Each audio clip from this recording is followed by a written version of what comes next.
Oke guys, jadi balik lagi sama kita di podcast obrolan warkop. Jadi kali ini kita akan dengan tentunya dengan hal yang berbeda. Kalau sebelumnya kita adalah membuat video, kali ini kita akan membuat podcast. Jadi kali ini kita akan membahas tentang kebijakannya Pak Menku Purbaya yang dia pengen meredominasi rupiah nanti di tahun 2026 rencananya, dan kita akan mengupas dari kacamata moneteris dengan tentunya dengan bahasa warkop. Ya, jadi kita akan membahas tentang redominasi. Tapi kayaknya kalau kita langsung bahas redominasi itu kayak terlalu berat.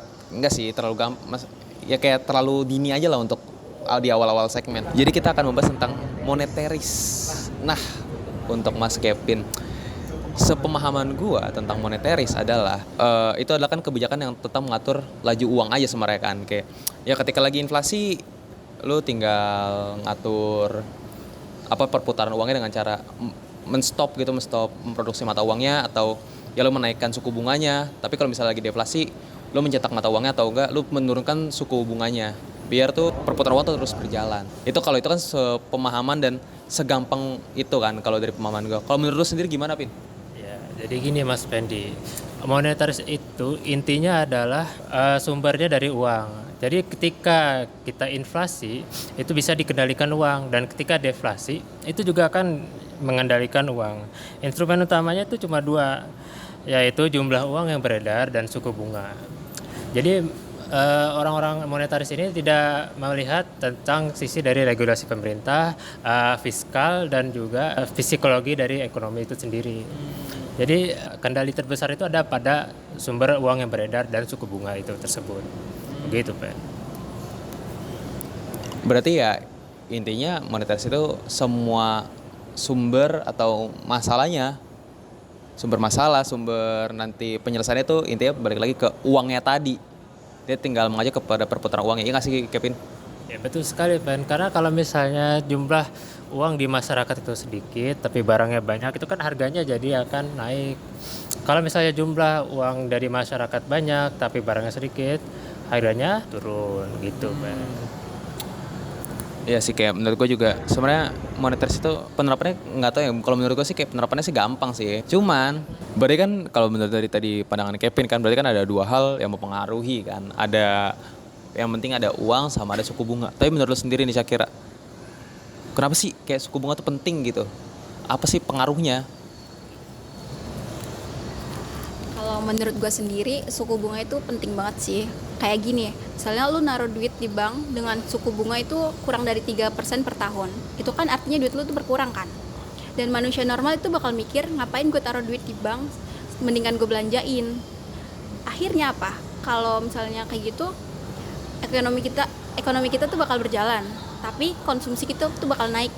Tapi sebaliknya, kalau bank ngasih kita bunganya 8% per tahun, orang bakal mikir mendingan gue taruh aja di bank, karena mau kita sambil tidur pun kita bakal tetap dapat duit, dan akhirnya ekonomi kita, konsumsi kita bakal turun dan investasi bakal naik sih. Oh gitu, berarti lumayan penting juga ya. Kayak berarti kebijakan kayak suku bunga ini tuh kayak bukan buat satu orang doang, tapi tuh kayak mempengaruhi seluruh segmen gitu, kayak saham terkena segala macam, terus kayak aset-aset tuh harganya juga bisa jadi naik juga, bisa jadi naik, bisa jadi turun. Ya nggak sih kayak saya kira? Betul begitu, dan itu juga jadi kekuatan kebijakan moneter. Tapi menurut lo masyarakat kita tuh lebih cenderung banyak konsumtif atau panikan saat suku bunga kita tuh berubah? Menurut gua ya masyarakat kita tuh lebih ke konsumtif sih. Jadi ya setahu gue juga cuma sedikit masyarakat kita juga yang kayak nabung. Ya nggak sih, kayak gue pernah baca laporannya gitu. Jadi kalau misalnya berapa ratus juta orang dikumpulin, itu kekayaan itu nggak nyampe 1 triliun setahu gue ya. Kayak cuman segelintir orang doang yang tabungannya itu tuh di atas 100 juta. Kayak gue pernah ngeliat juga sih, kayak yang BCA prioritas tuh kayaknya dikit banget deh.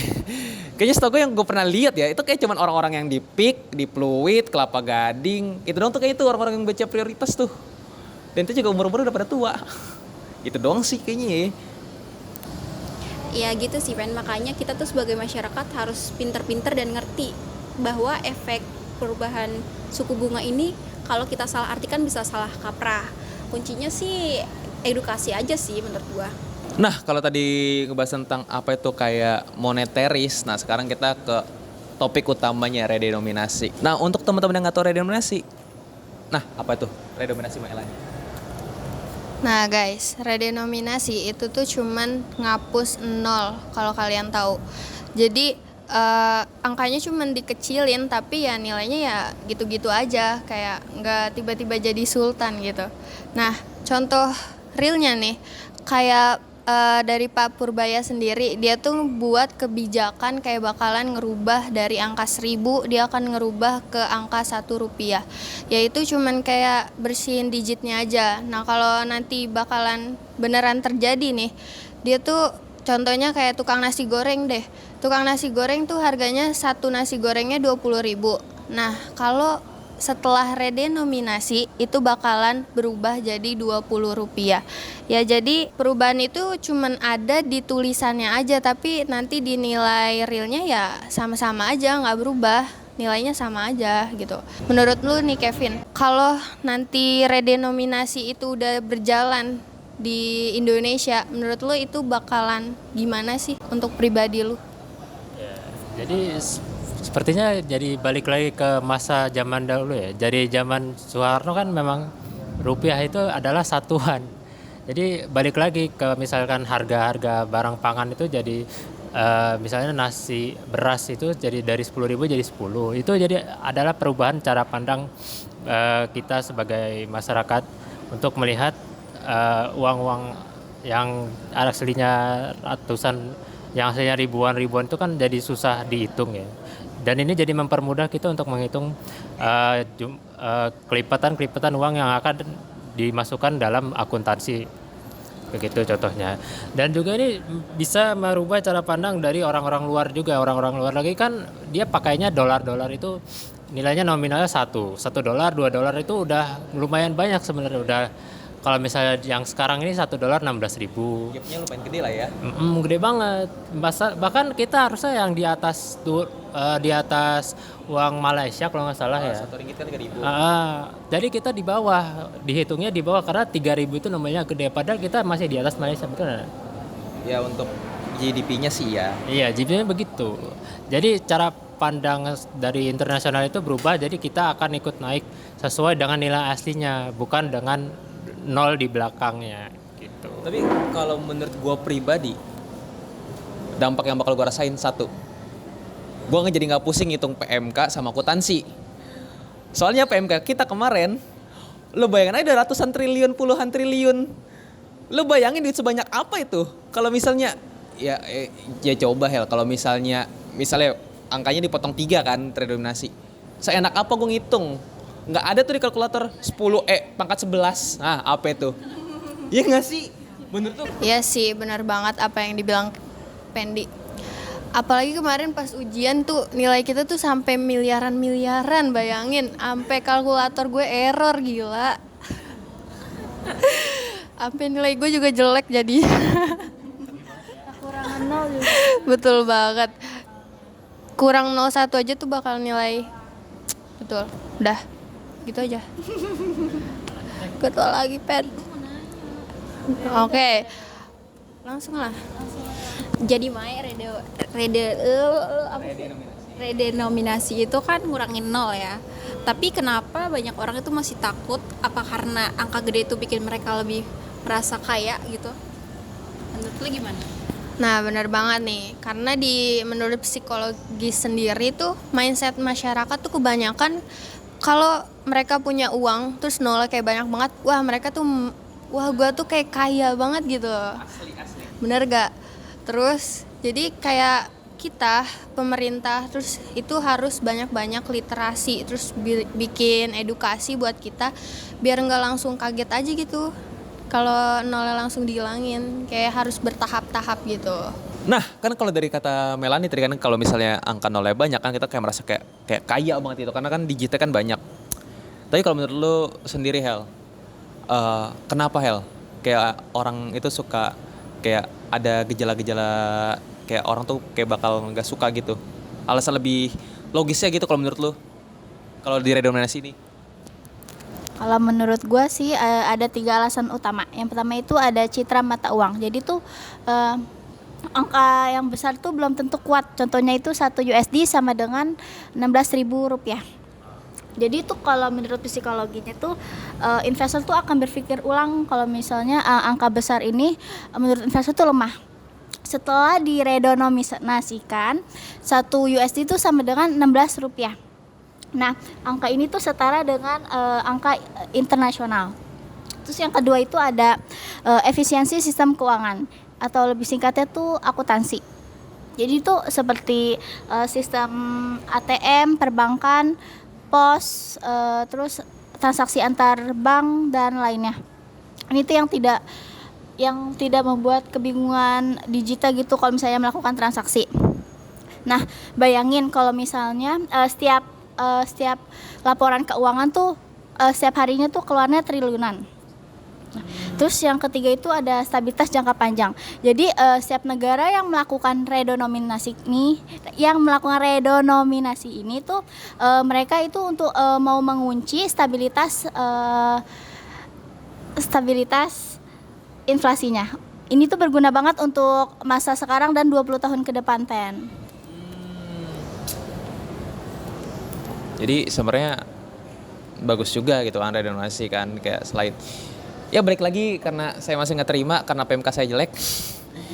Jadi soalnya lebih bagus di redenominasi karena biar lebih gampang. Walaupun nggak bisa pamer ya. Gimana? Iya, maksudnya kalau belum diredenominasi nih nolnya tuh kan terlalu banyak ya. Jadi kita kalau misalnya ada soal-soal ujian kayak triliunan tuh ngitungnya ribet. Dan sedikit surat terbuka untuk para dosen yang hitung-hitungan, tolong banget jangan triliunan. Jutaan miliar tapi 1 digit aja. Soalnya kita nggak bisa ngebayangin kita megang duit triliunan tuh kaget. Gimana cara ngitungnya? Kita nggak megang uangnya gitu loh. Harus kasih uang. Tapi kalau misalnya Rahel sama Melanie dikasih uangnya emang bisa ngitungnya? Bisa kalau soal duit. Bisa kalau dijajanin dulu. Iya. Ya, tolong para dosen. Nah, yang namanya ngomongin soal kebijakan, pasti kan ada plus minusnya tuh kan, ada baik ada buruknya. Nah, tapi kalau menurut lo sendiri, Aca, tentang ada redenominasi dari sudut pandang moneteris, kayak gimana sih, Cak? Oke, menurut gua ada beberapa resiko yang bakal banget kita hadepin kalau misalnya terjadinya redenominasi ini. Yang pertama, itu ada panic buying. Jadi di mana masyarakat itu berbelanja secara pasif karena dia tuh takut uangnya hilang, sehingga harga barang itu jadi naik dan juga itu inflasinya akan juga jadi naik kayak gitu. Nah, yang kedua ada yang namanya granny seller. Jadi di mana pedagang-pedagang yang nakal-nakal itu memanfaatkan situasi. Contoh, misalnya sebelum adanya redenominasi ini harga mie ayam 15.000. Tapi setelah adanya redenominasi, karena dia memanfaatkan situasi, dia tuh jadi 20 rupiah. Yang seharusnya kalau misalnya harga mie ayamnya dari awal itu 15.000 dan ketika terjadinya redenominasi itu tidak naik nilainya ke 20 rupiah, tapi ya jadinya ke 15 rupiah kayak gitu. Tapi Cak, kalau masyarakat itu udah terlanjur panik pas redenominasi itu diumumin, langkah tercepat apa sih yang bisa dilakukan sama pemerintah buat nenangin situasi itu? Oke, menurut gua cara yang paling efektif saat itu adalah dengan cara komunikasi. Komunikasi itu kan luas banget ya, sosial media itu luas banget dan cepet banget ngalirnya gitu. Bisa dari televisi, bisa dari banyak lah sosial media sekarang. Nah, di sini tuh peran pemerintah tuh kepake banget untuk menjelaskan bahwa redenominasi ini bukan mengubah nilainya kayak gitu. Jadinya masyarakat itu jadi tidak salah paham sama adanya kebijakan ini gitu. Yes, betul sekali. Kalau yang jadi adanya miscommunication. Kalau yang di luar negeri namanya kan Miss Universe. Kalau di Indonesia, Miss Indonesia. Nah, tapi sebenarnya kalau yang gue tangkap dari Aca sendiri, bakal ada yang namanya tuh, berarti ada yang namanya tuh inflasi terselubung lah ya. Jadi tujuannya kita biar nilai mata uangnya kelihatannya lebih turun, tapi karena adanya tadi seller kayak pedagang-pedagang nakal yang bakal jadi naikin harga terus-terusan, berarti akan menjadi inflasi, terus nolnya akan tumbuh lagi dan harus diredominasi lagi untuk nggak tahu kapan lagi tuh. Nah, ini kayaknya udah kepanjangan juga. Dan terakhir untuk Syakira, kalau bisa disimpulkan redominasi itu apa kalau dari sudut pandang moneteris? Redenominasi itu strategi jangka panjang moneteris yang mana itu untuk memperkuat mata uang tapi bukan membuat cepat memperkaya warganya. Dan untuk Kevin, lu setuju nggak kalau moneteris itu bisa disebut gambling atau kayak judi gitu? Kayak ya gitu.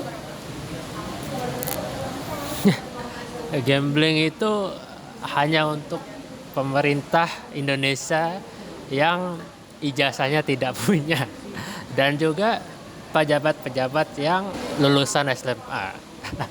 Tapi kalau misalnya monetaris ini punya strategi stabilitas, itu bukan gambling namanya, tapi strategi. Begitu menurut saya.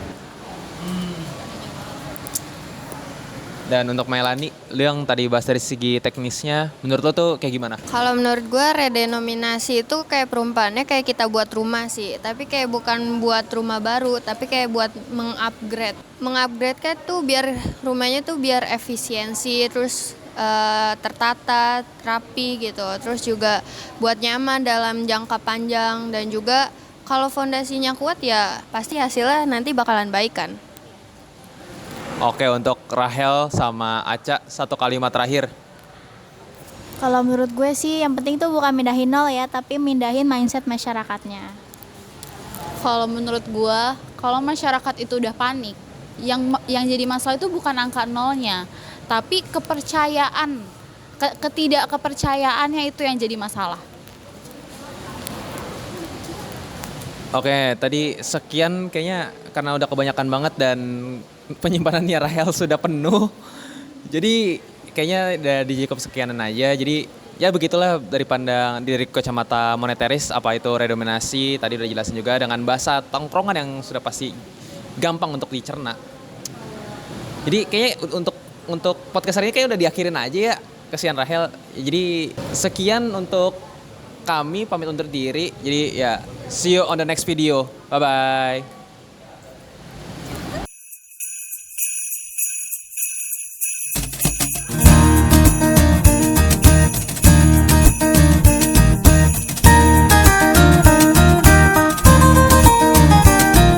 Search the sky for light and glory. La la la ilaha illallah. The moon will smile, don't you worry. La la la ilaha illallah. Upon Muhammad peace and blessings. La la la ilaha illallah.